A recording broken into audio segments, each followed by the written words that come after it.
marka aad dhex soconayso magaaladan caanka ku ah adeegyada caafimaadka iyo tiknoolajiyadda la yaab ma lahan inaad kula kulanto wadooyinkeeda dad Soomaali ah.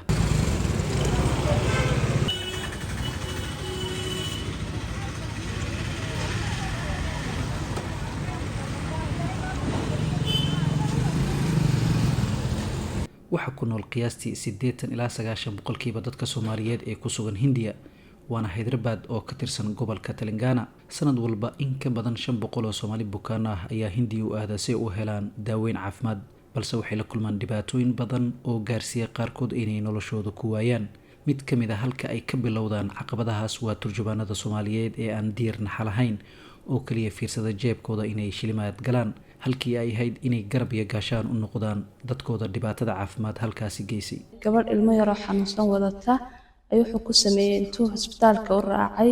inuu riboodadeedii oo ilmaha yar lagu sheegay in maskaxdu yar tahay inuu si qaldan ugu akhriyo, ka bacdina inaan wiilka loo turjubaana aan u wacano uu naga caawiyo. marka wiilasha kala bar sidii aad u baahnayd kuguma shaqaynayaan, lacagta besa u muhiima oo qofka dhan ma fiirinayaan xanuunkiisa iyo waxyaabaha uu u baahan yahay.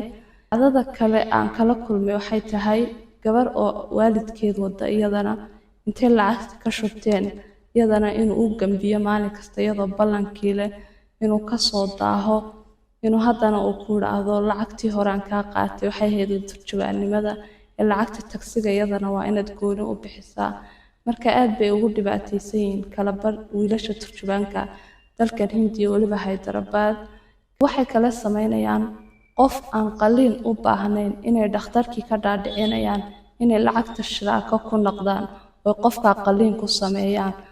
dadkan meesha imaanayana kala bar dad ma ahan waxaan fahansan oo dad waxa weeyaan caafimaad u soo doontay oo iyagu waxay isleeyihiin hal la idin daaweeyo, marka lacagta iyagu hore ka dhiibayaan dadkiiba waxa kala qiimo badan hantida. bukaanada Soomaalida intooda badan waxay u safraan Hindiya iyada oo lacagaha loogu soo ururiyay deen, qaaraan iyo baraha bulshada. waxa laga dhawaajiyay inay jiraan kiisas bukaana Soomaaliyeed oo lagu sameeyay qaliin aan loo baahnayn ama la siiyay daawooyin aan u habboonayn heerka xaaladooda. dhacdooyinka laga soo wariyay turjubaanadan aan xirfadeysnayn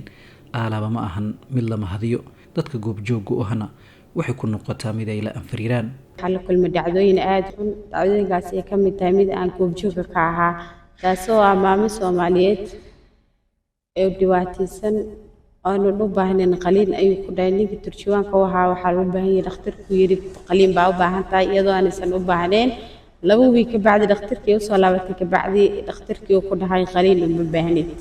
daraasad ay samaysay hay'ad caalami ah oo ka shaqeysa daryeelka bukaanada muslimiinta bariga Afrika ayaa sheegtay in dalxiiska caafimaadka loo bedelay ganacsi si qoto dheer u saameeyay bukaanada aan xogta caafimaad haynin.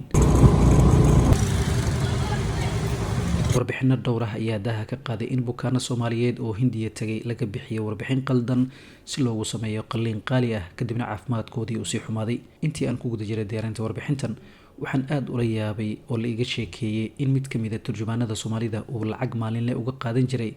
haweeney Soomaaliyeed wiishka dabaqa isbitaalka, taasoo iyada u haysatay kircid kasta bixisa, balse maalmaha ka mid ah waxay weysay ninkii lacagta uga qaadan jiray beenta. lacagta oo ay sii diyaarisay markii ay u soo dhawaatay wiishka dabaqa ay raadisay ninkii, balse dadka ag dhawaa oo caawiye ayaa u sheegay inuusan wiishku ahayn mid kira ah. dhinacyada kale ee aan laga soo warin wanaag waa kirada guryaha Hyderabad oo ay Soomaalidu kor u qaaday,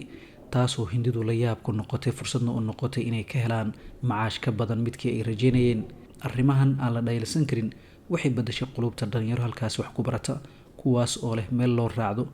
waxay hirgeliyeen xarun howlaha sida caafimaadka, hoyga, turjumaad xirfadaysan iyo waxbarashada kala shaqeeya dadka Soomaalida ah si ay uga baxaan heeryada lagu hayo. shirkad waxaan aasaasnay markii aan aragnay caqabadaha ay la kulmaan dadka Soomaaliyeed kuwooda u yimaada xaaladaha caafimaadka iyo ardayda u timaada waxbarashada qeybaheeda kala gedisan haday yihiin master iyo bachelor. caqabadaha ugu waaweyn ee la kulmaan dadka caafimaadka waxaa ka mid ah isfaham darro soo kala dhex gasha ayagii turjumaanada caafimaadka. sidoo kale waxaan aragnaa marar qaarkood bukaano loogu sharxay feelashooda caafimaadka si qaldan. anaka oo ka hortagayno inay dhacaan qaladyada noocaas oo kale ayaan waxaan aasaasnay shirkadda Connect X. dhanka kale caqabadaha ay la kulmaan ardayda ayakan waxaa ka mid ah tusaale ahaan aniga Maxamed Cali ah markii aan doonay inaan Hindiya heerkayga labaad ee waxbarashada aan ka soo diyaariyo waxaan waayay shirkad igu saacido ama qof igu saacido inaan Hindiya aan heerkii labada waxbarashada aan ka soo diyaariyo tusaale ahaan in aan waayo kala admission jaamacadda balse ugu dambeys alxamdulillah waa helay tan iyo shirkadda markaan aasaasnay waxa ilaahay mahadiisa in ku dhawaad 10 arday aan u soo saarnay heerar kala duwan ee waxbarashadooda admissionska ama aqbalaadda jaamacadaha dalka Hindiya anagoo u dhameystirnay shuruudihii looga baahnay ardaydaasi marka si guud shirkadda Connect X adeegyada ay bixiso waxa ka mid ah in dadka uu imaanayo xaaladaha caafimaadka dalka Hindiya in aan si bilaash ah ugu soo saarno warqadda caafimaadaha caafimaadka sidoo kale in aan ka doonno elboorada sidoo kale in aan u gureeno guryo ku haboon sidoo kale in aan ka saacidno turjumaano caafimaad oo heerkooda aqoon aad u sarreeyo kuwaas oo la heli karo waqti walba ay u baahdaan sidoo kale waxaan ka saacidin doonaa in aan u kordhino fiisihiisa caafimaadka haddii ay u baahdaan sidoo kale waxaan ka caawin doonaa in aan u jarno tigidhadiisa go and back meel kasta oo daafaha dunida uu ka joogo sidoo kale waxaan ka saacidi doonaa sarifka lacagaha nooc kasta ay yihiin halka ardayda ayaguna aan ka saacidi doono in aan u soo saarno admissionada jaamacadaha ku yaala dalka Hindiya